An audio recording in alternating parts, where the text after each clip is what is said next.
स्वागत है आप सभी का दृष्टि आईएएस के इस यूट्यूब चैनल में। दृष्टि आईएएस ने परीक्षार्थियों के लिए कई प्रकार की योजनाएं प्रारंभ की हैं। इसी प्रक्रिया में उत्तर लेखन कौशल अर्थात आंसर राइटिंग स्किल के लिए भी यह विशेष रूप से कार्यक्रम प्रारंभ किया गया है, ताकि विद्यार्थी किस प्रकार से किसी उत्तर को बनाया जा सकता है या बनाया जाना चाहिए, किस किस प्रकार से शब्दों को या ओवरऑल एक प्रेजेंटेशन जिसको हम प्रस्तुतिकरण कहते हैं कैसे बनाया जाना चाहिए, मैप, डायग्राम, मॉडल या फ्लो चार्ट कब कहाँ किस प्रकार से दिया जाना चाहिए, क्योंकि ये उत्तर के श्रृंगार होते हैं, ताकि कम मेहनत में ही इस स्किल अर्थात कौशल को जानने के पश्चात बेहतर से बेहतर अंक प्राप्त करके बेहतर रैंक के साथ चयनित हुआ जा सके। इस प्रक्रिया में उत्तर प्रदेश लोक सेवा आयोग के जो मुख्य परीक्षा में प्रश्न आए हैं, उन प्रश्नों का एक सारगर्भित विश्लेषण साथ ही साथ इस प्रक्रिया के अंतर्गत आप तक संप्रेषित किया जाए, ताकि आप उत्तर लेखन कौशल को समझ सकें, सीख सकें और आप में गुणात्मक सुधार भी हो सके, बल्कि गुणात्मक ही क्यों, मात्रात्मक भी, ताकि बेहतर रैंक के साथ आप चयनित हो सकें। 2021 में पूछे गए प्रश्नों का उत्तर भूगोल, पर्यावरण, पारिस्थितिकी, आपदा प्रबंधन का आप तक पहुंच चुका है। हालांकि जो थर्ड पेपर में एग्रीकल्चर या इंडस्ट्री से या परिवहन से संबंधित प्रश्न आए हैं, हालांकि वो इकोनॉमिक्स के साथ है, उन प्रश्नों का भी साथ ही साथ जो पॉलिटी में अर्थात सेकेंड पेपर में पॉलिटी, गवर्नेंस और जो अंतर्राष्ट्रीय संबंध का पेपर है, सेकेंड पेपर समान अध्ययन का, उसमें भी जो भू राजनीति से संबंधित या सीमांत से संबंधित प्रश्न आए हैं, उनका भी विश्लेषण मैंने किया है। तो अभी हम लोग 2020 में आए प्रश्नों का विश्लेषण कर रहे हैं। आज इन्वायरमेंट और इकोलॉजी से ही संबंधित एक प्रश्न है, आपदा प्रबंधन से संबंधित नहीं कहेंगे, पर्यावरण तथा पारिस्थितिकी से वन्यजीव पर है। देखते हैं प्रश्न क्या कहता है, प्रश्न की मांग क्या है और उसके पश्चात उसका बेहतर उत्तर किस प्रकार से बनाया जा सकता है। तो प्रश्न है, वन्य जीवों के संरक्षण की चुनौतियों का आलोचनात्मक मूल्यांकन कीजिए। यहां पर अगर टर्म्स को हम देखें तो पहला टर्म है वन्य जीव। आखिर वाइल्ड लाइफ का तात्पर्य क्या है, वन्य जीव का तात्पर्य क्या है। दूसरा इसमें जुड़ा हुआ है संरक्षण, अर्थात जो हम या सरकार सुशासन के अर्थात गुड गवर्नेंस की अर्थात जनता की सहभागिता की सुनिश्चितता के साथ कार्यक्रमों का क्रियान्वयन कर रही है ताकि उनको संरक्षण दिया जा सके, इस पर है। लेकिन अभी और प्रश्न कुछ बाकी है, वो है चुनौतियों का आलोचनात्मक मूल्यांकन कीजिए। यह आलोचनात्मक मूल्यांकन नहीं होता तब भी चलता, और किसी भी प्रश्न के उत्तर के प्रस्तुतिकरण बनाने की प्रक्रिया में मेरा प्रयास होता है सबसे पहले प्रश्न का आशय मैं आपको समझाऊं, क्योंकि सबसे ज्यादा जरूरी है understanding of the question which is exactly concern with the demand of the question. प्रश्न की समझ, प्रश्न की मांग को, आखिर प्रश्न आपसे क्या चाहता है, किस प्रकार की जानकारी चाहता है, जब तक आप इस पर बढ़िया से अच्छी समझ का विकास नहीं करेंगे तब तक कौशल होने पर भी बहुत बेहतर उत्तर आप नहीं लिख पाएंगे।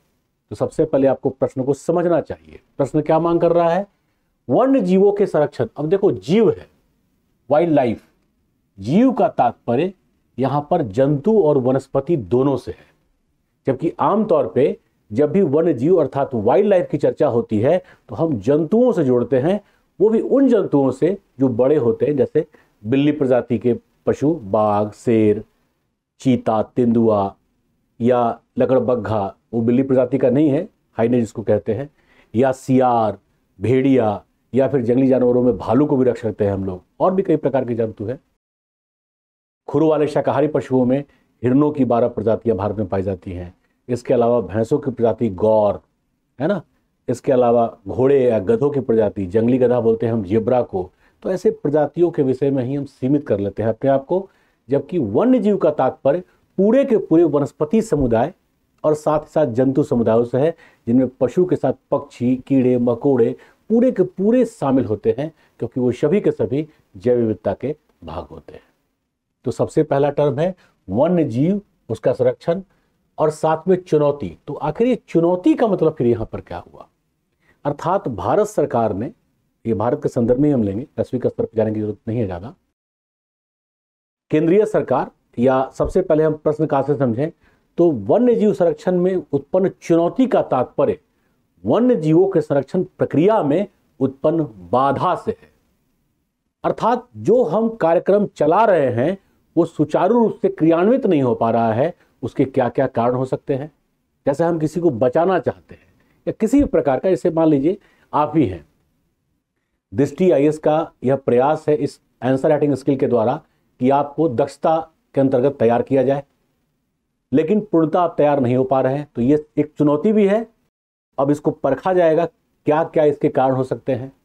तो उत्तर लेखन कौशल की प्रक्रिया में हम केवल उत्तर बता दें तो हो सकता है आप ना समझ पाएं कि प्रश्न की समझ क्या होगी, प्रश्न की मांग क्या है, और प्रश्न के मांग के अनुरूप फिर उसका उत्तर किस प्रकार से बनाया जाना चाहिए। ये सारी प्रक्रियाएं हैं। तब फिर एक वर्ड्स या वर्ड लिमिट के साथ उसका प्रेजेंटेशन अर्थात प्रस्तुतिकरण क्या होगा, इसकी भी बेहतर समझ आपके पास होनी ही चाहिए। ठीक है, तो अभी सबसे पहले हम समझते हैं प्रश्न की मांग क्या है। प्रश्न की मांग ये प्रश्न के समझ से ही है। जब आप समझेंगे तभी आप प्रश्न की मांग को एप्रोप्रिएटली उत्तर के अंतर्गत, तो सबसे पहले क्या होगा, हमें समझना होगा कि प्रश्न क्या चाहता है। यहां पर वन्य जीव है, वन्य जीव में वनस्पति फ्लोरा और जंतु फौना, अब इसमें लघु से लेकर के कीट पतंगे भी इसमें शामिल होते हैं। इन सबको हमें शामिल करके जंतु समुदाय कहना होता है। वनस्पतियों को हम पर्यावरण में उत्पादक कहते हैं और जंतुओं को उपभोक्ता कहते हैं। मानव भी उपभोक्ता का ही पार्ट है, परंतु पर्यावरणीय जो दशाएं हैं, पारिस्थितिकी तंत्र है, उसकी प्रक्रिया में ये चीजें आ जाएंगी। तो पहले वन्य जीव का मतलब क्या हो गया, तो कोई पार्ट छूटना नहीं चाहिए हमारे उत्तर लेखन में। अब इनका संरक्षण, अर्थात संरक्षण किसको दिया जाता है, संरक्षण उसको दिया जाता है जिसके जीवन पर इस प्रक्रिया के अंतर्गत कोई किसी भी प्रकार का हमला या किसी प्रकार का चिंतनीय विषय हो, खतरा हो, तो हम क्या कहेंगे, उसको संरक्षण दिया जाना चाहिए, है ना। जिस प्रकार से खतरा होगा, कोई किसी ने कहा हो एक थप्पड़ देंगे, तो उसके लिए जेड सुरक्षा की आवश्यकता तो नहीं होगी। अर्थात जिस प्रकार का खतरा होगा, सुरक्षा भी उसी प्रकार की दी जानी चाहिए। तो इनके जीवन पर ही, इनके कुछ पे तो अस्तित्व पे, जो रेड डेटा बुक में जिनका नाम आता है, उनके अस्तित्व पर ही खतरा है, वो सभी के सभी आ जाते हैं संरक्षण के दायरे में, है ना। तो इस वनस्पति और जंतु समुदाय को, कम्युनिटी को संरक्षण की आवश्यकता है। और संरक्षण में चुनौती, चुनौती का मतलब है संरक्षण के प्रक्रिया में बाधा, संरक्षण की प्रक्रिया में बाधा ही चुनौती है। अब आप प्रश्न को या प्रश्न के मांग को समझ गए होंगे। अर्थात केंद्रीय और राज्य सरकारों ने विधिक तौर पर, विधिक का मतलब हुआ जैसे राष्ट्रीय पार्क है, नेशनल जो पार्क्स हो गए, इसके अलावा वन्य जीव अभयारण्य है, wild life sanctuary, biosphere reserve है, इसके अलावा भी संरक्षित क्षेत्र हैं, संरक्षित वन भी हैं, आरक्षित वन है, उन सभी के अंतर्गत विधिक तौर पर यानी विधि बना करके उनको संरक्षण देने की प्रक्रिया को क्रियान्वित किया है। भारत सरकार ने भी और राज्य सरकारें भी उससे जुड़ करके कार्य करती हैं। इसके साथ साथ सुशासन, गुड गवर्नेंस, अर्थात जनमत की सहभागिता की सुनिश्चितता के साथ भी इन कार्यक्रमों को अमली जामा पहनाए जाने का कार्य किया जा रहा है। जैसे जनता से, यानी जो स्थानीय कई ऐसे लोग हैं, जैसे आप जिम कॉर्बेट में ही जाइए उत्तराखंड में, तो आप देखेंगे जो डकाला, काला डूंगी आदि का क्षेत्र है, वहाँ भी एक नदी है कोशी। कोशी बिहार के शोक के नाम से फेमस है, लेकिन डकाला या काला डूंगी जो इलाका है, नैनीताल जिला में है। ये नैनीताल जिला में जब हल्द्वानी से आप और मैदान में आते हैं तो ये जिम कॉर्बेट का इलाका है, वहाँ पे पर्यटन के लोग अक्सर जाते हैं। वहाँ पे देखेंगे बड़े बड़े होटल्स बने हुए हैं, उन होटलों में लोग जाते हैं और रात्रि में खास करके कई बार हिरन आदि भी रास्ते में दिखते हैं। कई बार तो गाड़ियों से टकरा करके, अब कोई वहाँ पे हर जगह कैमरा तो लगा हुआ नहीं है, कई बार हाथियों से बड़े बड़े ट्रक टकरा जाते हैं। एनीवे, अब उस पर हम चर्चा करेंगे। तो जब इंटरेक्शन होगा इस प्रकार का, अर्थात इंटरेक्शन का मतलब हुआ अंतराकर्षण होगा, तो कई प्रकार से क्षति होने की संभावनाएं हैं। अर्थात हम चाहते तो हैं कि उन्हें बचा लें, लेकिन बचाने की इस प्रक्रिया में हम 100% सक्सेसफुल नहीं हैं। सक्सेसफुल 100% नहीं होना ही चुनौती है कि क्या कारण है जिसकी वजह से हम 100% सक्सेसफुल नहीं हैं। आ रहा समझ में? तो यहां पर अंडरस्टैंडिंग ऑफ द क्वेश्चन में यही आपको पहले समझना था कि आखिर प्रश्न चाहता क्या है। क्योंकि मैंने पहले भी, अब पहले के वीडियोस को देखा होगा आपने, तो मैं पहले विद्यार्थियों से ये चर्चा कर लेता हूं, कुछ जो अच्छा खासा मेंस लिख चुके हैं, जिनके पास एक अनुभव भी है, भाई इस प्रश्न के प्रति आपकी समझ क्या है और क्या क्या आप प्रेजेंट करने वाले हैं। तो इस प्रश्न में आधे विद्यार्थियों ने सीधे संरक्षण के प्रक्रिया को ही, अर्थात वन्य जीव प्रोटेक्शन के प्रक्रिया को ही, जिसमें एक्ट आदि की बहुत ज्यादा चर्चा की, सर 72 में टाइगर पीरियड शुरू किया गया, इसकी कोई आवश्यकता नहीं है। यहां पर आपसे संरक्षण पूछा ही नहीं जा रहा। अगर आपसे पूछा जाता कि वन्य जीव संरक्षण प्रक्रिया क्या है, वाइल्ड लाइफ प्रोटेक्शन प्रोसेस क्या है, एक्ट क्या है, तब आपको यह बताना था। यहां पूछा जा रहा है वन्य जीव संरक्षण के समक्ष चुनौतियां, अर्थात संरक्षण के प्रक्रियाओं का निर्माण तो हमने कर दिया, परंतु उसको व्यवहारिक रूप से या बहुत अधिक मात्रा में, मात्रात्मक और गुणात्मक रूप से उसका सफल क्रियान्वयन न हो पाना चुनौतियां पेश करता है। जैसे जनजातीय क्षेत्र में जनजातीय विकास कार्यक्रमों के समक्ष चुनौतियां, तो यहां पे जनजातीय विकास कार्यक्रम मत दीजिए आप, चुनौतियां अर्थात उसके इंप्लीमेंटेशन में क्या क्या बाधाएं आ रही हैं, यहां पे ये देना है। होप सो आप बढ़िया से प्रश्न को समझ गए होंगे। अब चलते हैं हम प्रेजेंटेशन की ओर। प्रेजेंटेशन का तात्पर्य है हम कितने शब्द खर्च करेंगे, हम कितने शब्द खर्च करेंगे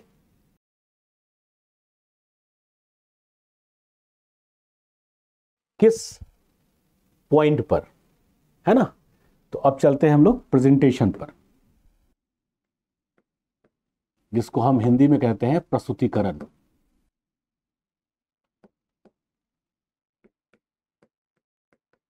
प्रस्तुतिकरण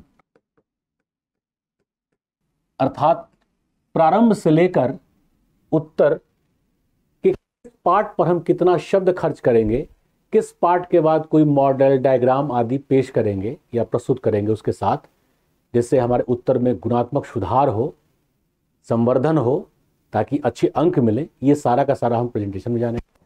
तो सबसे पहले हम लेंगे इसमें परिचय। पहला पार्ट हो जाएगा परिचय, जिसको आप सिंपली कहते हैं इंट्रोडक्शन। और यहां पर इंट्रोडक्शन की आवश्यकता है, यहां पर विशेष तौर पे मैं कहूंगा इंट्रोडक्शन की आवश्यकता है। ये 15 से 25 शब्दों का होगा, 15 से 25 शब्दों का होगा। 25 शब्द मैं इसलिए कह रहा हूं कि पहले आप प्रश्न का आशय बताएंगे। इसका 2 पार्ट हो जाएगा। प्रथमतः प्रश्न का आशय। आशय का मतलब होता है आखिर आपसे जानना क्या चाहते हैं वो, एग्जामिनर आपसे क्या रिक्वायरमेंट रखते हैं। और दूसरा है वे बिंदु, अर्थात उत्तर का विकास। प्रश्न का आशय, और यहां पर थोड़ा सा आप चाहें तो दे सकते हैं प्रक्रिया। प्रक्रिया मतलब किस प्रकार से क्या क्या चीजें, मतलब सरकार की जो विधि है या सुशासन है जो हमने चर्चा किया था, थोड़ा सा आप उसको दे सकते हैं। बहुत शॉर्ट में प्रक्रिया, लेकिन ये ध्यान रखना है हमें 25 शब्द से ज्यादा कदापि नहीं होना चाहिए, वरना उत्तर बिखर सकता है। और ये मैंने सबसे पहले जो वीडियो बनाया था उत्तर लेखन के संदर्भ में, उसमें स्पष्ट किया था कि कई बार विद्यार्थी के पास कंटेंट और कंसेप्ट, अर्थात जो तथ्य है और अवधारणा है वो तो पर्याप्त है, परंतु प्रेजेंटेशन अर्थात प्रस्तुतिकरण बेहतर नहीं है, बिखराव है, अब इसलिए ही अच्छा अंक नहीं आता। कई ऐसे भी परीक्षार्थी हैं जिनके पास तथ्य या अवधारणाएं तुलना में कम है, लेकिन उनका प्रेजेंटेशन इतना बेहतर है कि वो बेहतर से बेहतर अंक लेके आते हैं, है ना। तो वही आपको सीखना है यहाँ पे। तो यहाँ पर जो इंट्रोडक्शन है वो यही होगा। इसके पश्चात यहाँ पर हम एक फ्लो चार्ट देंगे। फ्लो चार्ट में हम चुनौतियों का एक फ्लो चार्ट देंगे। संरक्षण की चुनौतियों का एक चार्ट देंगे, क्योंकि हमारा प्रयास यह होता है कि हम उस चार्ट के माध्यम से ये बता दें कि मेरे पास ये सारे पॉइंट्स हैं, और उसके पश्चात one by one point wise हम एक्सप्लेन कर दें, उसमें कुछ बेहतर उदाहरण भी देंगे, है ना। तो यहां पर तीसरा हो जाएगा उन्हीं तथ्यों एवं अवधारणाओं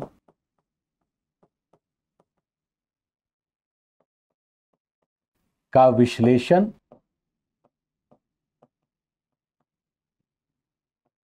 उदाहरण के साथ।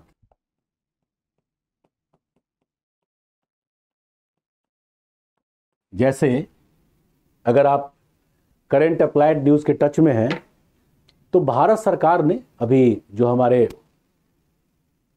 परिवहन मंत्री हैं नितिन गडकरी जी बहुत तेजी से कार्य कर रहे हैं। निसंदेह गुणात्मक और मात्रात्मक रूप से भारत में जो परिवहन क्रांति चल रहा है, सड़क परिवहन क्रांति विशेष तौर पे, निसंदेह अभी तक इतना ज़्यादा ये नहीं देखा गया था दोनों स्तरों पर। इन्होंने बहुत अच्छे स्कीम को मंजूरी दी, ऐसा नहीं है, पहले भी ऐसा था, परंतु प्रतिबद्धता से इसका क्रियान्वयन कराया गया। कान्हा किसली जो मध्य प्रदेश में टाइगर रिजर्व भी है और नेशनल पार्क भी है। कान्हा किसली से एक्सप्रेसवे गुजरा है। उस एक्सप्रेसवे को सड़क पर बनाने के बजाय पहले क्या होता था कि एक्सप्रेसवे बना दिया गया और दोनों तरफ जालियां लगा दी गई, लेकिन उन जालियों के बाढ़ को भी क्रॉस करके जंगली जानवर आ जाते थे। एक कॉमन समस्या था। तो पूरे के पूरे कान्हा किसली क्षेत्र में जहां से एक्सप्रेसवे गुजरा है वो पुल बनाकर गुजारा गया है और पुल के बाद भी बाढ़ लगाया गया है। हालांकि उतनी ऊंचाई तक चढ़ना मुश्किल है, लेकिन कई ऐसे पशु हैं, बंदर को ही ले लीजिए, बंदर वहां काफी है, तो उनके भी आने की संभावनाएं कम होंगी, जिससे जो परिवहन के प्रक्रिया में दुर्घटना होने की संभावना थी वो न्यूनतम हो गई। प्लस वो निश्चिंत होकर अपना जीवन यापन करेंगे। हालांकि जो ध्वनि है वो तो जाएगा, लेकिन फिर भी सड़क सतह पर रहे और ऊपर रहे तो दोनों में ध्वनि का भी एक अंतर आता है। और उसके अलावा स्पीड सीमा भी वहां तय किया गया है। अर्थात जो अंतर्राष्ट्रीय मानक हैं, जहां पर संरक्षण के चुनौतियों को इस प्रकार से सॉल्व करने की प्रक्रियाओं का सफल क्रियान्वयन किया गया है, उसको कान्हा किसली में एक्सप्रेसवे निर्माण की प्रक्रिया में देखा गया है। तो चुनौती आया, पशुओं से टक्कर लगना, ध्वनि से आप ही सो रहे हों और थोड़े थोड़े देर पे कोई भोंपू बजा दे, तो कहते हैं ना अचानक से उठना, कच्ची नींद में उठना, तो इससे एक साइकोलॉजिकल प्रॉब्लम भी हो सकता है। पशुओं में इस प्रकार का साइकोलॉजिकल प्रॉब्लम होने लगा था, बहुत ज्यादा होने लगा था। इन सभी चीजों को बचाना उन चुनौतियों के अंतर्गत ही आता है। तो उम्मीद कर रहा हूं ये आपको समझ में आ गया होगा। इसी 3 पार्ट में बटा होगा। फ्लो चार्ट ही बता देगा कि हम किन किन पॉइंट्स को किस किस प्रकार से रखने वाले हैं। अब थोड़ा सा फिर से हम चलेंगे अंडरस्टैंडिंग ऑफ द क्वेश्चन में कि आखिर संरक्षण की चुनौतियों में, तो पहले संरक्षण किस किस पार्ट में है, तो ये ध्यान रखिएगा। अगर हम संरक्षण की बात करें, हालांकि उसको फ्लो चार्ट में ले आएंगे, तो पहले है इन सीटू या इन साइट भी इसको कहते हैं, हिंदी में कहते हैं स्वस्थाने। इसमें 3 पॉइंट्स आएंगे और फिर दूसरा हो जाएगा एक्स सीटू, एक साइट कहते हैं, अर्थात परिस्थाने। जैसे national park, wild life sanctuary, biosphere reserve या जो आरक्षित वन है वो इनसाइट है, जहां है संरक्षण उसको वही दीजिए। और एक साइट का मतलब होता है कई ऐसे वनस्पति हैं, कई ऐसे जंतु हैं जो बिल्कुल विलुप्ति के कगार पर हैं या उनको संरक्षण देना अनिवार्य है, आवश्यक है, तो उनको जैविक उद्यान बना करके या वनस्पति उद्यान, जिसको जूलॉजिकल पार्क या बोटेनिकल पार्क हम कहते हैं, बना करके उनको संरक्षण दिया जाता है। उनको कहते हैं हम एक्स साइट या एक्स सीटू। तो इसमें 3 पॉइंट आ जाएगा और इसमें एक ही रहेगा या 2 भी कर सकते हैं हम लोग। इसको कैसे हम एक्सप्लेन करेंगे और फिर इसमें कैसे चुनौतियां आती हैं हम इनको देखेंगे। ठीक है, तो संरक्षण की प्रक्रिया या फिर चलते हैं, पहले उत्तर को बनाते हैं हम लोग। प्रस्तुतिकरण एक बार फिर से आप देख लीजिए। यही इन सीटू एक्स सीटू की प्रक्रियाएं इस फ्लो चार्ट में आएंगी। यहां पर इस फ्लो चार्ट की हम चर्चा कर रहे थे। अब चलते हैं हम लोग उत्तर की ओर। अब मुद्दा है कि आखिर इसका उत्तर बनेगा कैसे। बेहतर यही है कि एक कॉपी में कर लेता हूं प्रश्न का, और प्रश्न का कॉपी करने के बाद उसको वहीं से मैं प्रारंभ करता हूं, जो पहले भी मैं करता रहा हूं। तो बेहतर होगा। अब इसको मैं थोड़ा मिटा लेता हूं, क्योंकि प्रश्न की मांग या समझ, साथ ही साथ जो प्रेजेंटेशन है उसके लिए ऑलरेडी आपके पास पॉइंट्स मिल चुके हैं आपको। अब यहां पे हम उत्तर की ओर चलते हैं।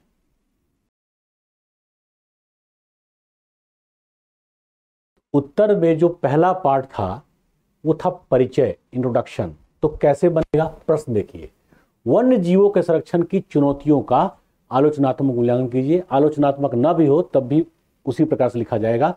Critically examine the challenges of conservation of wild life. Clear हो गया। तो संरक्षण के चुनौतियों से तात्पर्य संरक्षण के या वन्य जीव, अब यहां पे वन्य जीव या जीवों कर देते हैं, जीवों लिखा हुआ है, कोई दिक्कत नहीं है, वन्य जीवों। अब इसमें जंतु एवं वनस्पति, बस इतना लिख करके ब्रैकेट को क्लोज कर दीजिए। ये भाव क्लियर हो गया कि वाइल्ड लाइफ का मतलब आप केवल जंतु से नहीं, वनस्पति से भी जोड़ कर देखते हैं। शब्द बचाना हो तो यहां डैश भी दे सकते हैं, जंतु डैश वनस्पति चल जाएगा, लेकिन इतना भी शब्द बचाने की आवश्यकता नहीं है, इसी स्किल को हम डेवलप करेंगे। तो वन्य जीवों के संरक्षण प्रक्रिया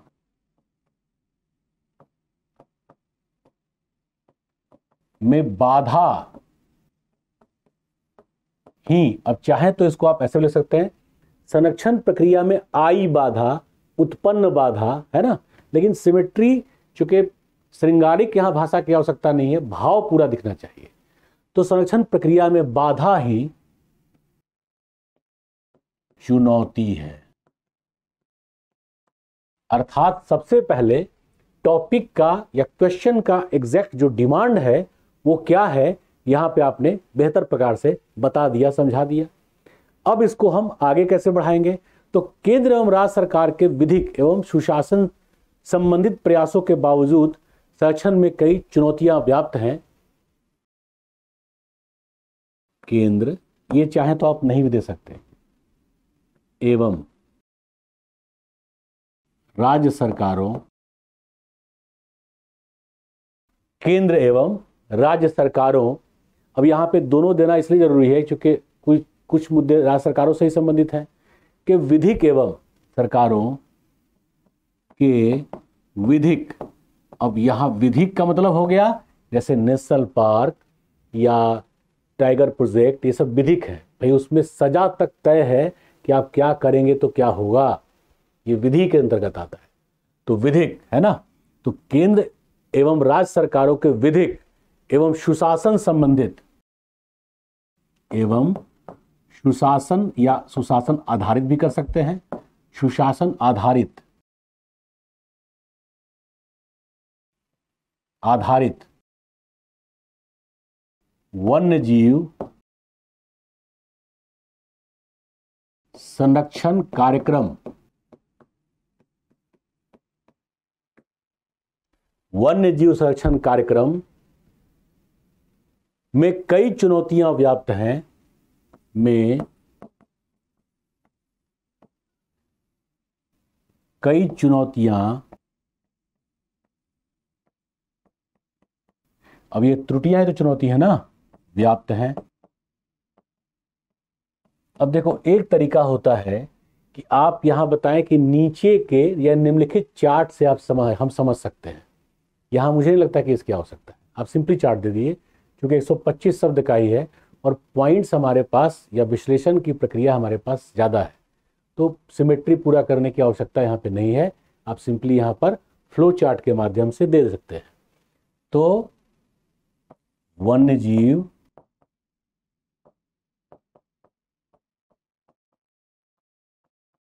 संरक्षण, चुनौती तो इसी से कंसर्न है ना, वन्य जीव संरक्षण एवं चुनौती, इन दोनों को एक ऐसे बॉक्स में बंद कर दीजिए। तो सबसे पहले संरक्षण कहां कहां पर है, तो NC2 में है। यहां पर हिंदी टर्म यूज करता हूं मैं, इसको कहते हैं स्वस्थाने, अस्थाने, इनसाइट, है ना। इसमें 3 प्रकार से होगा, 3 पॉइंट्स इसमें आएंगे। पहला,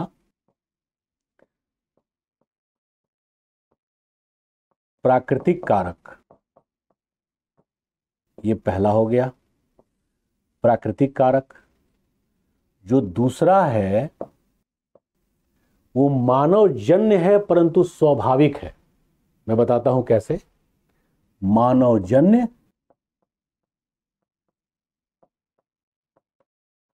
परंतु स्वाभाविक। देखो इसमें कौन से पॉइंट्स आएंगे, जैसे मान लो मानव का, जैसे मैंने बताया ना कि जिम कॉर्बेट का उदाहरण ले, उत्तराखंड। तो जिम कॉर्बेट के डकाला और कालुडुंगी क्षेत्र में जहां कोसी नदी है, वहां पर अंदर में गांव के साथ साथ होटल्स भी है। रात्रि में जनरली मना होता है कि आप सड़क पर विचरण ना करें, लेकिन चूंकि होटल्स है तो लोग जाएंगे ही जाएंगे। कई बार तो लोग वहां आसपास के डिनर करने के लिए जाते हैं उन होटल्स में, रेस्टोरेंट्स भी खुला हुआ है। और सरकार के ये नजर में भी है, सरकार को ये पता भी है। उस प्रक्रिया में कई बार जो छोटे पशु हैं वो मारे जाते हैं। या यहां पर मूल रूप से जो मैं कहने वाला था वो ये था कि जो लोग वहां पर अधिवासित हैं, गांव से परंपरागत उनके दादा परदादा रहा करते थे, कई बार ऐसा होता है कि कुछ हिंसक पशु, हिंसक मतलब जो मांसाहारी पशु हैं, उनके बकरियों को, गायों को उठा कर ले गए, मार दिए। तो 1-2 का, फिर उसी को कहते हैं फिर आदमखोर जैसे नहीं होता, उसको आदत लग गई है, कम मेहनत में ही वहां पर शिकार उपलब्ध है, तो गांव वाले झुंड बना करके फिर पशु का शिकार कर देते हैं। या कई बार ऐसा हुआ, कन्फ्रंटेशन हुआ और वो पशु मारा गया। इसमें हाथियों का शिकार भी शामिल है। तो ये एक स्वाभाविक प्रक्रिया है, इसको भी दूर करना, अर्थात अगर स्वाभाविक प्रक्रिया के अंतर्गत भी ये चीजें सफलता से नहीं संरक्षित की जा रही हैं तो चुनौती हो गई। तो एक हुआ स्वाभाविक और दूसरा होता है मानवजन्य परंतु उद्देश्य युक्त।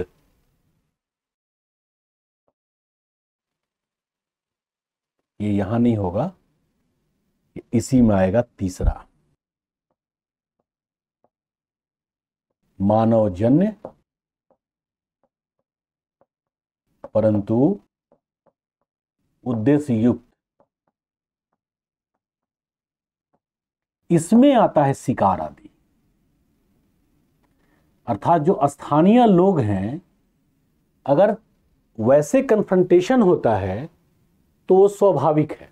उसमें भी कई पॉइंट्स हैं, मैं बताता हूं आगे। बट ये फ्लो चार्ट ये बता देगा कि आपको ये बढ़िया से समझ है, पता है किस किस प्रकार से चीजें चुनौती के तौर पे सामने आ रही हैं। और फिर यहां पे हो जाएगा परिस्थाने। परिस्थाने का मतलब होता है एक्स सिटू या एक्स साइट। हम संरक्षण जहां देंगे, भाई चुनौती तो वहीं आएगा ना, तो एक हो जाएगा परिस्थाने। इसमें एक हो जाएगा जैविक उद्यान में या जंतु उद्यान कह लें, जूलॉजिकल पार्क, जंतु उद्यान। और दूसरा हो जाएगा वनस्पति उद्यान, बोटेनिकल गार्डन।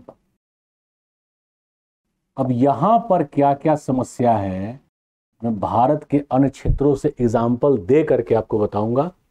थोड़ा सा ध्यान रखिएगा, चूंकि प्रश्न ऊपर में लिखा हुआ था इसलिए स्पेस कम था, बट फिर भी ये फ्लो चार्ट बहुत क्लैरिटी से आपको दिख रहा होगा।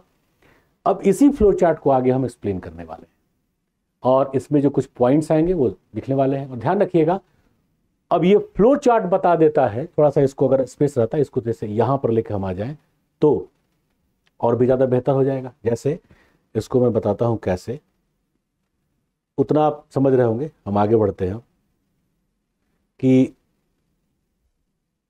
बस ये फ्लो चार्ट थोड़ा सा साफ साफ दिखे, इसके लिए मैं कह रहा था। अब इसी में अन्य प्रकार के जो पॉइंट्स होंगे, उदाहरण देने से क्या होता है, जैसे एक मूवी आई थी अभी विद्या बालन की, शेरनी। उस मूवी में दिखाया गया है कि शिकारी जो है वो सैकड़ा पूरा करने के लिए उस बाघ को मारने के लिए कितना आतुर था।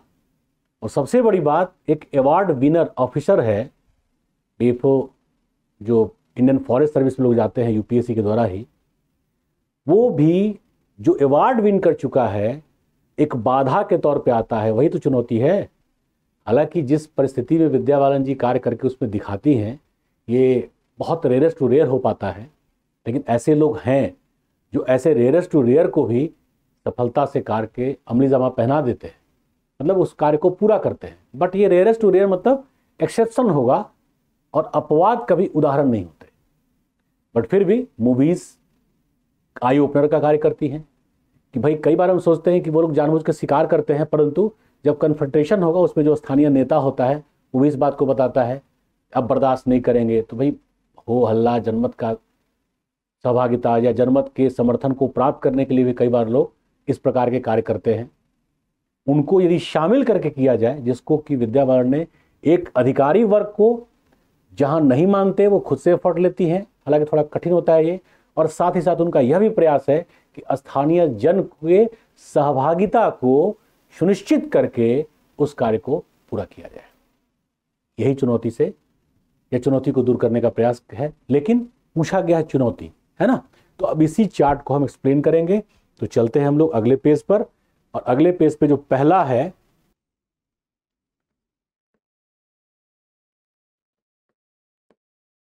प्रकृति जन्य चुनौतियां। अब देखो ये पहला पार्ट है स्वस्थाने का, इन सीटू का। याद आ रहा है चार्ट में ये स्वस्थाने और ये पहला प्राकृतिक। अब आप सोचेंगे कि प्रकृति जन्य में क्या चुनौती आता है।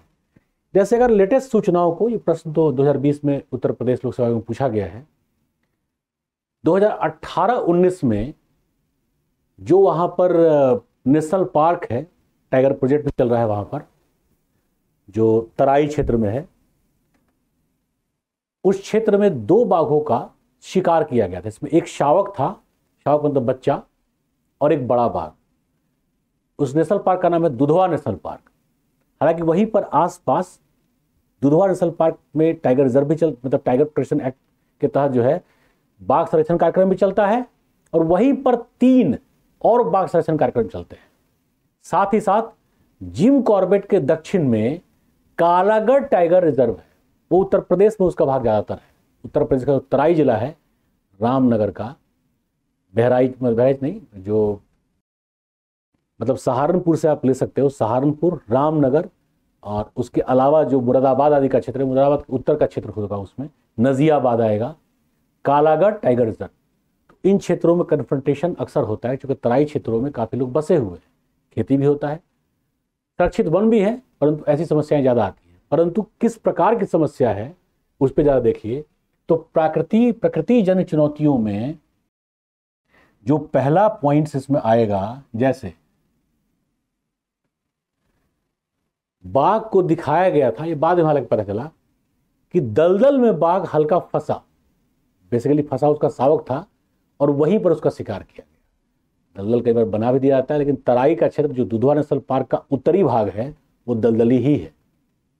तो दिखाया गया कि बाघ दलदल में फंस के मर गया था, चूंकि भाई कई प्रकार जवाब देना पड़ता है अधिकारियों को भी, तो वो भी इस पर लिपापोती कर देते हैं। लेकिन मूल रूप से प्रकृति जन्य में आपदाएं आएंगी। जैसे परसों का न्यूज है, उत्तराखंड में जो मतलब देवप्रयाग से आगे उत्तरकाशी की ओर जो एनएच जाता है, उसमें लगभग पहाड़ का 20% भाग धंस गया। परसों का न्यूज है, 12 जुलाई 2022 का। अब यदि प्रश्न अभी आज आप लिख रहे होते और इस प्रकार के ताजे उदाहरण दे, ताजा का मतलब होता है जैसे तुरंत घटा हो, प्रत्येक पर्वत पर, पहाड़ पर, भाई जंगल तो बहुत ज्यादा है उत्तराखंड में भी, हिमाचल प्रदेश में भी 70% के आसपास जंगल है उत्तराखंड में। तो ओवरऑल प्रत्येक पर्वत पर वृक्ष समुदाय भी हैं, और वृक्ष समुदाय के साथ साथ वहां पर वन्य जीव भी हैं। तो वृक्ष समुदाय, वन्य जीव, जंतु, तो अगर ये पूरा का पूरा लैंडस्लाइडिंग के अंतर्गत धंस जाता है तो क्या उनके साथ समस्या नहीं होगी, आप सोचिए। इसके अलावा अभी असम में बृहद स्तर पर बाढ़ आया हुआ है, खासकर जो मानस नेशनल पार्क है गेंडों के लिए। इसके अलावा जो असम का अन्य वन्य जीव अभयारण्य क्षेत्र है, जो मेघालय का नौकरेक है बायोस्फीयर रिजर्व, उसमें भी बाढ़ की समस्या आई हुई है। तो बाढ़ हो गया, सूखा हो गया, भूस्खलन हो गया, हिमस्खलन हो गया। हिमस्खलन से तो कम होता है, क्योंकि वहाँ जंतु ही कम होते हैं, परंतु बाढ़, सूखा, भूस्खलन, इसके अलावा दावानल, जंगल की आग, जो प्राकृतिक तौर पे लगता है, अर्थात बाढ़, सूखा, भूस्खलन, और हमेशा एग्जाम्पल तुरंत कर दीजिए, डेट के साथ तो ज्यादा अच्छा रहेगा। इसके अलावा भूकंप, इतनी आपदाएं। आप एक और ले सकते हैं, महामारी। महामारी से भी इनको समस्या होता है। कई बार पशुओं में एक विशिष्ट महामारी के वायरस से कई पशु एक साथ मरते हैं, ऐसे भी जंगल में घटनाएं घटती हैं। पर ये 4 मेन हैं और प्रकृति जन्य चीजों से कंसर्न है। इसमें एक और ले लीजिए, दावानल, जंगल की आग। हालांकि काफी हद तक कंट्रोल है, दावानल अर्थात जंगल की आग। अर्थात मानव के संरक्षण की जो प्रक्रियाएं हैं, जो मैंने कहा ना, केंद्र और राज्य सरकारों के विधिक और सुशासन आधारित संरक्षण की प्रक्रिया में इन कारणों से समस्याएं उत्पन्न हो जाती हैं, जो एक चुनौती की तरह है। क्लियर हो गया? तो अब ये प्रकृति जन्य है, और कभी भी आप प्राकृतिक या प्रकृति जन्य कारकों को अवॉइड ना करें। कहीं ना कहीं कई बार तो यही ज्यादा बड़ी बात है। जैसे कई बार ऐसा देखा गया है कि महामारी, मतलब बाढ़ आया, कई पशु मरे, उन मृत पशुओं से कई प्रकार के वायरस फैलते हैं जो कई अन्य पशुओं को मार देते हैं। ऐसा अक्सर देखा जाता है। तो ये प्रकृतिजन्य है। अब जो दूसरा था इसी में, मानवजन्य। अब यहां पे आप चाहें तो लिख सकते हैं, एक प्रक्रिया है होम्योस्टैटिक क्रिया विधि। होम्योस्टैटिक क्रिया विधि द्वारा स्वतः नियंत्रित। अर्थात ये जो प्रकृति जन्य चुनौतियां हैं ना, इसको प्रकृति ही दूर कर देती है। इसके लिए हमें बहुत ज्यादा परेशान होने की आवश्यकता नहीं होती। क्लियर है ना? अब मानवजन्य परंतु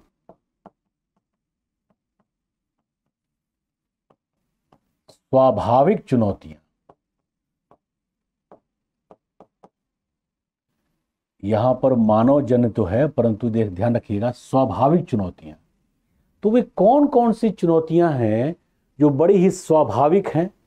जैसे अब या इसमें 1-2 पॉइंट आप और ले सकते हैं। ये तो प्राकृतिक आपदा हो गए। छठा, पशुओं का खूनी जंग। पशुओं का खूनी जंग। जैसे एक शेर है काली। काली शेर ने कम से कम, ये सवाना के जंगल में है, कम से कम 50 शेरों को मारा है। कई ऐसे हाथी होते हैं सिरफिरे जो 8-10 हाथियों को मारते हैं, खुद भी मरते हैं। काली शेर भी अंतिम मर गया, लेकिन कम से कम वो 50 शेरों को मारा है उसने। तो 50 शेर और फिर उनके परिवार, वो सारा का सारा मामला बनता है। तो जो पशुओं का खूनी जंग है वो भी इसमें आएगा, है ना? इसमें थोड़ा सा आ जाएगा जो आक्रामक स्पेसीज हैं, खासकर इसमें वनस्पति आते हैं। आक्रामक स्पेसीज मतलब प्रजातियां। एग्जाम्पल ले लीजिए, जलकुंभी। जलकुंभी ये क्या करता है? पूरे तालाब के पारिस्थितिकी को ही समाप्त कर देता है। पूरे तालाब के या पूरे जो झील प्रदेश हैं, जो उनके लिए भोजन आदि की व्यवस्था से जुड़े होंगे, उनको ये नष्ट कर देता है। तो अब हम चलते हैं मानवजन्य पे। ये हो जाएगा 7वां। ये तो इसी का उदाहरण हो गया ना। तो इतने, ये तो बेसिकली आपदा से कंसर्न हो गए। अब यहां से हम गंभीर पॉइंट्स की ओर चलेंगे। मानवजन्य परंतु जो स्वाभाविक हैं, जैसे पहला पॉइंट हो जाएगा मानव पशु अंतराकर्षण। ये जब भी होगा ना, देखो मानव, कई बार क्या होता है, जैसे कुछ लोग तोता पालते हैं घर में, तो हो सकता है तोता पालने वाले लोग जो है शाकाहारी हो, हिंसक तो बहुत दूर की बात है, परंतु तोता शौक से पालते हैं, हालांकि फिर भी ये समस्या तो क्रिएट करेगा। तो कई बार जो स्थानीय जन हैं वो चाह करके जानबूझकर शिकार नहीं करते, वो जानबूझकर शिकार नहीं करते, लेकिन कन्फ्रंटेशन हो जाता है। इसको हम स्वाभाविक कहते हैं, अर्थात जो मानव पशु अंतराकर्षण है एवं मुठभेड़, उसी में नहीं होता ठन गया, तो मारे तो बेचारे व्यक्ति भी जाते हैं इसमें, लेकिन हमें काउंट किसको करना है? वन्य जीवों को या वनस्पति समुदायों को। कई बार क्या करते हैं वो लोग कि बहुत डेंस फॉरेस्ट है तो बीच बीच में एक एक पेड़ को काट देते हैं, एक ही पेड़ अब सूख गया, और उसके बाद क्या होगा, ये पेड़ सूख गया था तो हम इसको अब काट करके ले जाएंगे, ये उनके अधिकार क्षेत्र में आता है। हालांकि जंगल विभाग ने अब कई तरीके से रोक लगाया है इस पर भी, वन विभाग ने, लेकिन ये तरीका भी अपनाते हैं वो लोग। अब उनकी समस्या भी है कि भाई अब पहले जंगल से उनकी आजीविका चलती थी, अब जंगल में हस्तक्षेप धीरे धीरे उनका कम होता जा रहा है, लेकिन कई प्रकार के अन्य हस्तक्षेप बढ़ते भी जा रहे हैं। तो मानव पशु अंतराकर्षण हो गया, इसके अलावा जनसंख्या में वृद्धि, जनसंख्या में वृद्धि एवं विस्तार। जैसे गांव में आप देखेंगे कि चाहे गांव दक्षिण भारत का हो, उत्तर भारत का हो, पर्वतीय प्रदेश का हो, भाई जैसे जैसे घरों में परिवार के लोग बढ़ते हैं वो अपने घर को बढ़ाते जाते हैं, बंटवारा होने के बाद फिर नए घर बन जाते हैं। कई बार जो गांव नेशनल पार्क या अभयारण्यों के अंतर्गत हैं उनमें इस प्रकार की प्रक्रियाएं बहुत सीमित हैं, तो क्या करते हैं, उसी में अतिक्रमण करना धीरे धीरे शुरू करते हैं, डिमार्केशन के बावजूद भी। तो आवास जैसे उनका फैलेगा, अंतराकर्षण की समस्याएं बढ़ेंगी और ये बढ़ना ही एक बहुत बड़ा चुनौती हो जाएगा। इसके अलावा इसी प्रक्रिया में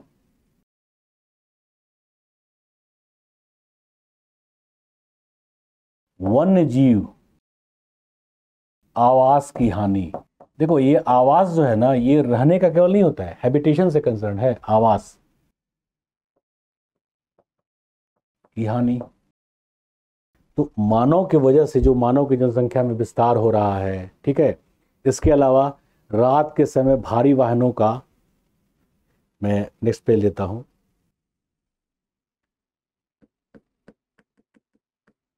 रात्रि में भारी वाहनों से टकराकर, खासकर हिरणों की बहुत बड़ी समस्या है, टकराकर हाथी का मृत्यु, ठीक है। तो रात्रि में भारी वाहनों से टकराकर मृत्यु, या यहां पर थोड़ा सा और लिख दीजिए, पशुओं की मृत्यु,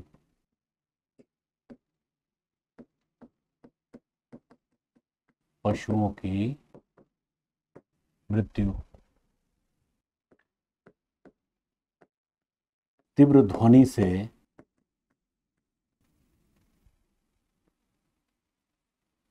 मानसिक समस्याएं,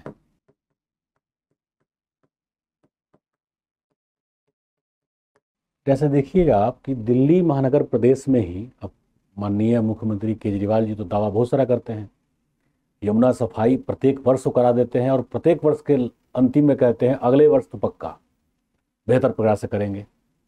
तो मैं खैर दावे और उनके वादे झूठे हैं कि सच्चे हैं वो सब आप देखिए इसको, और किसी राजनीति से प्रेरित कर होकर के इस बात को मत सोचिएगा।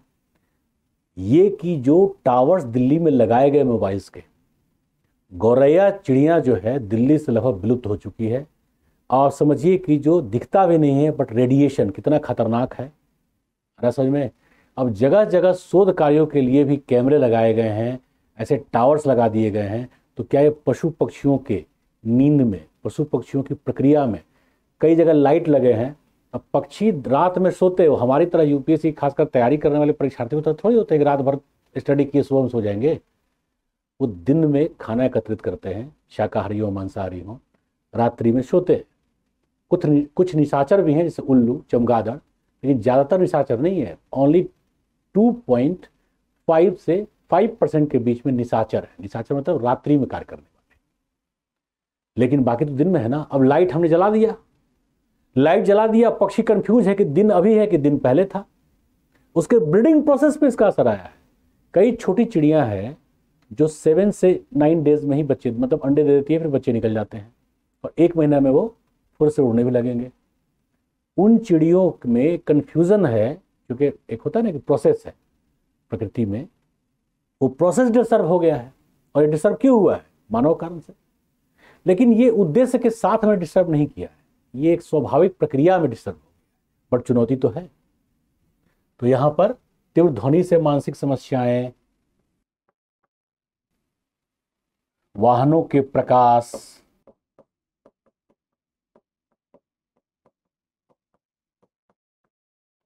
या सड़कों पर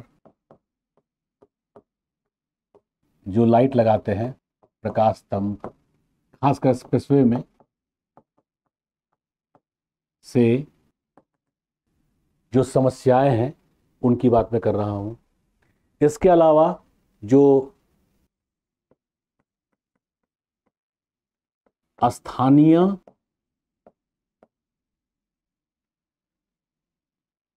लोगों की सहभागिता के बगैर, स्थानीय लोगों के सहभागिता के बगैर कार्यक्रम का क्रियान्वयन, तो भाई समस्या तो आना ही है। आप देखेंगे सिरनी नामक भूमि विश्वविद्यालय का मैं एग्जाम्पल दे रहा हूं कि अंतिम में वहां के लोगों से मिल करके उन लोगों को इस बात का आइडिया था कि वो सिरनी या शेर कहाँ गया होगा, उसके शावक कहाँ होंगे। शेर को तो मार दिया जाता है परंतु उसके शावक बच जाते हैं। उस मूवी का सबसे सुखांत बात यही है, शावक मतलब बच्चे बच जाते हैं। तो it was a great achievement. तो वहाँ के स्थानीय लोगों को क्यों पता था? क्योंकि उन्हें पता है कि इस ऋतु में इस प्रकार से वो इस एरियाज में घूमते हैं, शिकार करते हैं। तो स्थानीय लोगों के सहभागिता को अभी भी पूर्ण रूप से सुनिश्चित नहीं किया जा रहा है। इसमें खास करके जो ब्यूरोक्रेट्स है ना, डीएफओ आदि जो वन विभाग में ज्वाइन करते हैं, वो जनता से गैप मेंटेन करके चलते हैं। हम पढ़े लिखे, हम समझदार। आप पढ़े लिखे समझदार होकर के भी उस प्रक्रिया का सफलतम क्रियान्वयन नहीं कर पाएंगे, क्योंकि आपकी समझ किताबी है, उनकी समझ व्यवहारिक है। ओवरऑल अब ये हो जाता है मानव जन्य वाले में, परंतु स्वाभाविक चुनौतियां हैं। और तीसरा हो जाएगा इसी में मानव जन्य परंतु नकारात्मक उद्देश्य युक्त।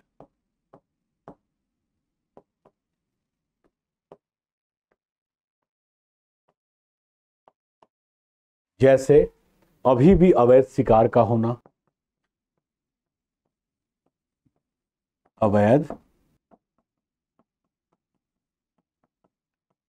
अभी भी अवैध शिकार का होना। आप देखेंगे जैसे चीन में बाघ का अवैध शिकार बहुत ज्यादा है। अनियोजित मानवीय अधिवास, अनियोजित मानवीय अधिवास,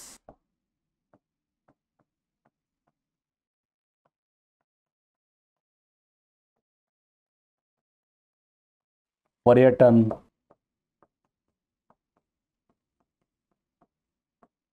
जो पर्यटन कार्यक्रम है वो एक खास ऑब्जेक्टिव के माध्यम से तो कराया जाता है, परंतु समस्या कानूनी जटिलता, इसमें विशेष तौर पे मैं नाम लूंगा कानूनी जटिलता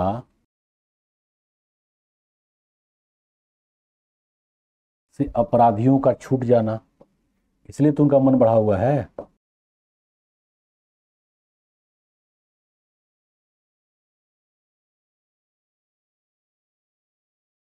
देखो, कई बार जो अमीर या बहुत अच्छे पहुंच वाले लोग कानून के अंतर्गत सजा पाते हैं तो एक मिसाल बनता है, परंतु पता नहीं क्यों कोर्ट भी आजकल शायद कंफ्यूज है या डरता है, जो भी ये कारण रहा हो। माननीय कोर्ट कह के ही मैं कह रहा हूँ, तो माननीय है, परंतु आखिर बड़े रसूख वाले लोग अंतिम रूप से सजा पा क्यों नहीं पाते, उनको सजा मिलती क्यों नहीं? मैं नाम लूंगा सलमान खान का। निसंदेह भारतीय फिल्म जगत के एक बड़े कलाकार हैं वो, परंतु राजस्थान में शूटिंग के दरमियान जो ब्लैक बक मारा गया था, बिश्नोई संप्रदाय के लोगों ने जब इस पर जनहित याचिका डाला, क्योंकि जिम्मेवारी आखिर किस पर फिक्स होगी? सबने कहा हमने नहीं देखा, हमने नहीं देखा, हिरन तो मारा गया था, बंदूक के साथ आप एंट्री किए थे। तो बेनिफिट और डाउट के नाम पर पे, और सीधे मैं कह रहा हूं, रिश्वत कई प्रकार के नए व्यवस्थाओं को जन्म दे देता है और ये खुलेआम चलता है। जो सलमान खान का गाड़ी वाला केस था, फुटपाथ गाड़ी चलाने के लिए, सोने के लिए नहीं होता तो फुटपाथ गाड़ी चलाने के लिए भी नहीं होता। लेकिन बार बार इस प्रकार से बच जाना कहीं ना कहीं ये जरूर बताता है कि न्याय की व्यवस्था में, अर्थात केवल कानून बनाने से नहीं होगा, न्यायपालिका प्रतिबद्धता के साथ उसका क्रियान्वयन कराए, क्योंकि वो लोग और भी ज़्यादा फ्रस्ट्रेट होते हैं जो इतने बड़े रसूख वाले, पैरवी वाले, पैसे वाले लोगों के विरुद्ध जाते हैं और अंततः कोर्ट उनको किसी न किसी नाम पर बरी कर देता है। मैं फिर कह रहा हूं, शिकार तो हुआ था परंतु सजा क्यों नहीं मिला? अगर कोर्ट ये कह देता कि अगर आप सभी को डाउट है तो हम सभी को सजा दे देते हैं। हालांकि थोड़ा सा, क्योंकि हमारे न्याय व्यवस्था की कुछ अपनी विशेषताएं हैं, 100 अपराधी भले छूट जाए, लेकिन एक जो बिना अपराध किया हुआ व्यक्ति है, निर्दोष व्यक्ति है, उसको सजा नहीं मिलनी चाहिए। लेकिन इसी सब बात का तो फायदा लोग उठा लेते हैं।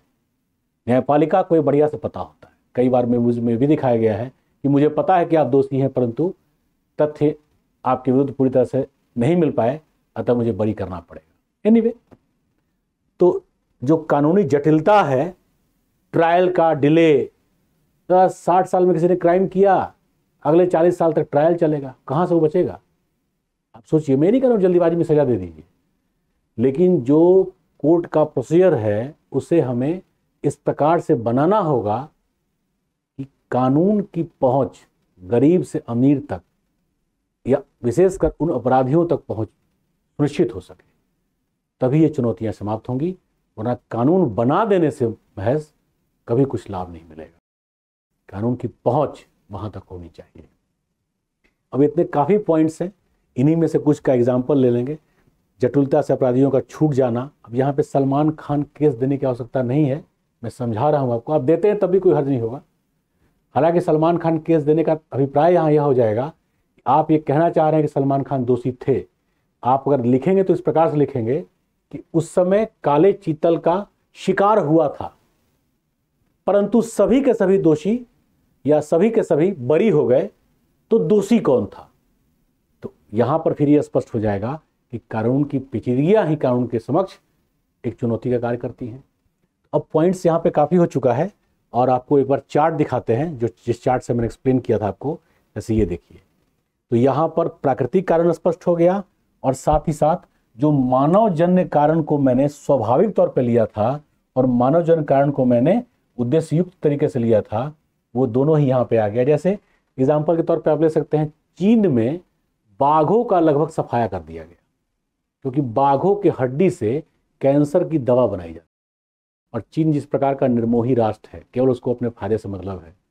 यहाँ तक कि कोविड-19 जो वैश्विक असर पर फैला, एक अनुमान लगाया जा रहा है, कई राष्ट्र तो इसको प्रमाणिक भी मान रहे हैं कि वो एक बायोलॉजिकल वीपन था, जैविक हथियार। विश्व युद्ध के फर्श पे तो, वर्ष किनारे पर तो विश्व खड़ा है ही। अब बच रहा है परियस थाने में। चलते हैं हम लोग परियस थाने वाले पे।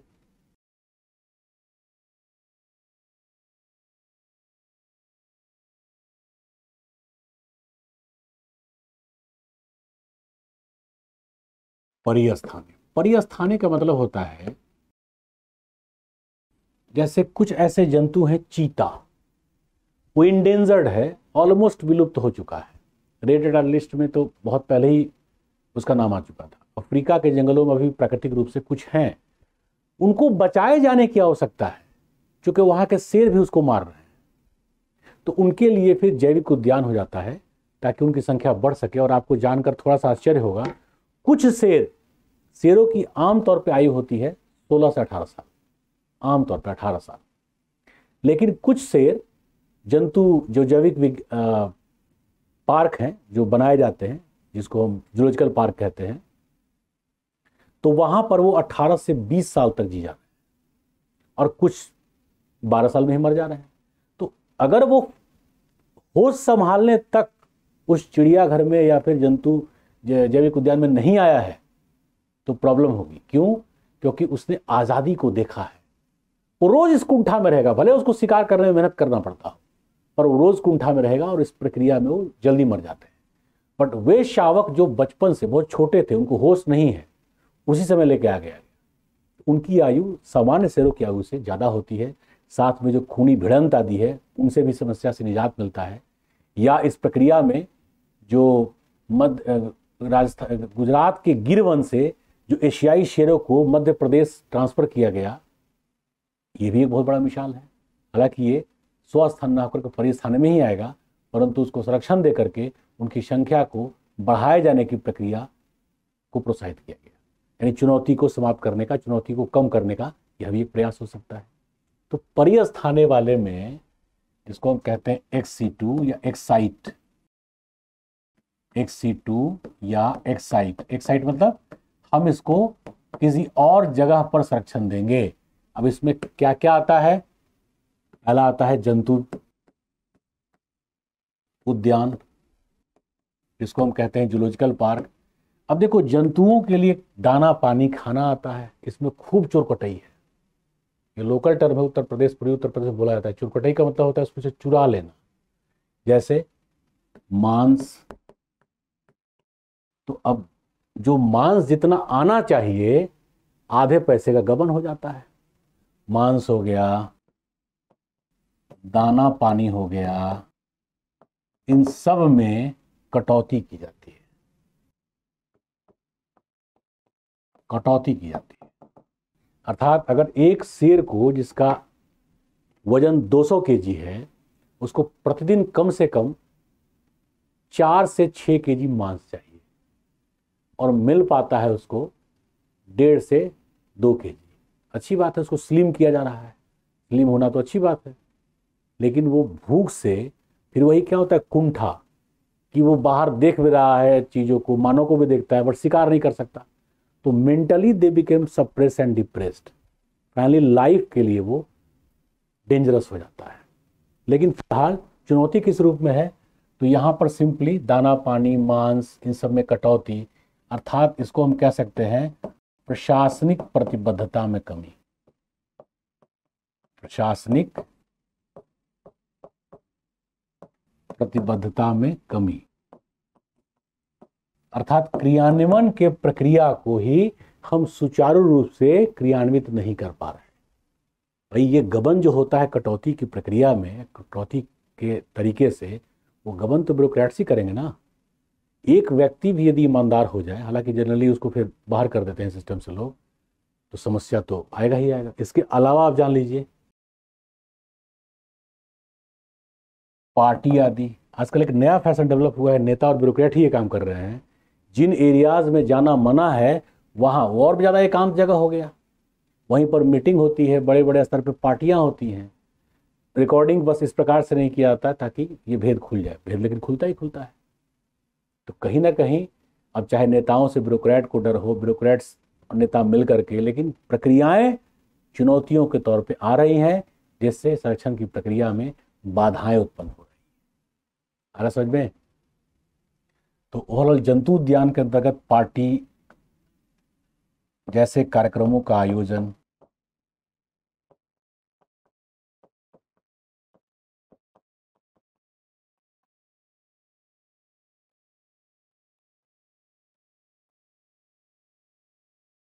इसके अलावा जो वनस्पति उद्यान हैं, इनके लिए शोध, आक्रामक वनस्पतियों की पहचान,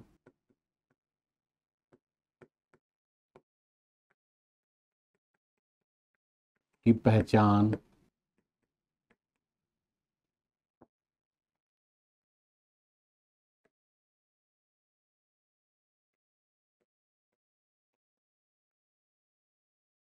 उनकी रोकथाम, जैसे मैं एग्जांपल दे रहा हूं, जलकुंभी, यूकलिप्टस, जलकुंभी, यूकलिप्टस। तो इस पे शोध किया हो सकता है। जहां पे यूकलिप्टस का वृक्ष लगाया जाता है वहां पर घास भी जनरली नहीं होते। तो किस प्रदेश में यूकलिप्टस लगाया जाना चाहिए? जलकुंभी के आने से पूरा का पूरा जल, इसमें ऑक्सीडेशन का प्रोसेस समाप्त हो जाता है, जल काला हो जाता है, जलचर मर जाते हैं, जो यूट्रिफिकेशन आप पढ़ते हैं, सुपोषण की समस्या। तो इस प्रकार से भी चुनौतियां सामने आती हैं। तो पॉइंट्स मैंने बहुत ज़्यादा दे दिया है। वैसे पॉइंट्स होगा, आप एक दो मिस, चार पांच मिस कर जाते हैं तब भी उसी का फिर उदाहरण लीजिए, और साथ ही साथ यदि संभव हो तो आप कुछ मैप पर भी उसको लोकेट करिए। जैसे यदि आप उत्तराखंड और उत्तर प्रदेश की बात करते हैं तो उत्तराखंड का जो जिम कॉर्बेट है, कोशी नदी, डकाला, कालाडूंगी, उसको इंडिकेट कीजिए में ग्रामीण और मानव से पशुओं का कन्फ्रंटेशन। बेसिकली उसी एरिया पे जो शेरनी मूवी है विद्या बालन जी का, ये बनाया भी गया, किस प्रकार से वहां पर होता है। तो मानचित्र यदि आप लेते हैं तो कैसे बनेगा, मैं चलता हूं पहले वहां पे।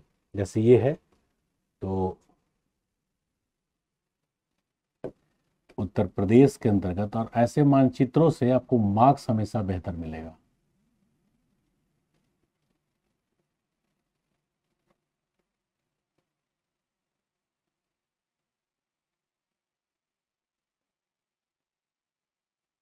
अब ये अपना उत्तर प्रदेश हो गया, इसी को हम ऐसे जोड़ देंगे तो ये उत्तराखंड हो जाएगा। ये है सहारनपुर, है ना। यहाँ पे देखोगे यहीं पे उतरी है गंगा, ये हरिद्वार है गंगा, और यहाँ से आती है यमुना सीमा से। तो गंगा ऐसे है और यमुना ऐसे, यहीं पे आगरा हो जाएगा, मथुरा हो जाएगा कृष्ण की नगरी, ये प्रयागराज है, और यहीं से फिर बनारस होते हुए गंगा बिहार में प्रवेश कर जाती है। तो इधर आप देखोगे दुधवा नेशनल पार्क का इलाका हो जाता है ना। ये जो इलाका है ना, यही रामनगर का इलाका है, और यही है जिम कॉर्बेट का, इसी में कालाडूंगी। तो कुछ मानचित्र बना करके भी चीजों को आप पेश कर सकते हैं। तो यही था आज के प्रश्न, प्रश्न की समझ, प्रश्न का प्रस्तुतिकरण, कहाँ पर कितने शब्द हमें पेश करना है। क्योंकि आप काउंट करेंगे तो 125 से थोड़ा, मतलब आप इसको विशेष करेंगे तो अधिक हो जाएगा, वरना 125 शब्द के आसपास ही है। लेकिन सबसे पहले ध्यान रखिएगा, मैं बार बार जोर दे रहा हूँ, संरक्षण कार्यक्रम नहीं लिखना। क्योंकि अच्छा जानकारी भी अच्छा अंक दिलवाए जरूरी नहीं है। जो पूछा गया है आप वही लिखिए, प्रश्न का उन्हें उत्तर चाहिए, आपकी बेवजह की जानकारी नहीं चाहिए। तो प्रश्न क्या है? प्रश्न है वन्य जीव संरक्षण के अंतर्गत चुनौतियां। तो चुनौतियों का तात्पर्य है उत्पन्न बाधा से, स्कीम या कार्यक्रम के क्रियान्वयन में सफलता में कमी से। कमी ही चुनौतियों से ही आती हैं। वे चुनौतियां क्या क्या हैं, तो उसी को पॉइंट वाइज सजा करके आपको पेश करना है। उपयुक्त में सुधार से, संशोधन की प्रक्रिया से हम उन चुनौतियों को न्यूनीकृत कर सकते हैं, कम कर सकते हैं, और तब जाकर के अधिकतम सफलता प्राप्त कर सकते हैं। अब चूंकि प्रश्न में ऐसा होता तो मैं उस एग्जाम्पल को भी देता, जैसे कान्हा किसली के अंतर्गत एक्सप्रेसवे का गुजरना, और भी कई प्रोग्राम्स थे। ओवरऑल ये जो प्रश्न है 2020 के मुख्य परीक्षा का, वो इसका उत्तर इसी प्रकार से होगा। प्रस्तुतिकरण के अंतर्गत वर्ड्स वाइज कहाँ पे कौन सा फ्लो चार्ट होगा, किस प्रकार के डायग्राम आप दे सकते हैं, इन सबको समझाते हुए एक सारगर्भित विश्लेषण करते हुए उत्तर आप तक संप्रेषित किया जा चुका है। देखिए, सीखिए, समझिए, बेहतर अंक प्राप्त करके अच्छे रैंक के साथ चयनित होइए। यही टीम दृष्टि का प्रयास है। आज का सेशन यहीं समाप्त करते हैं। Thank you and all the best.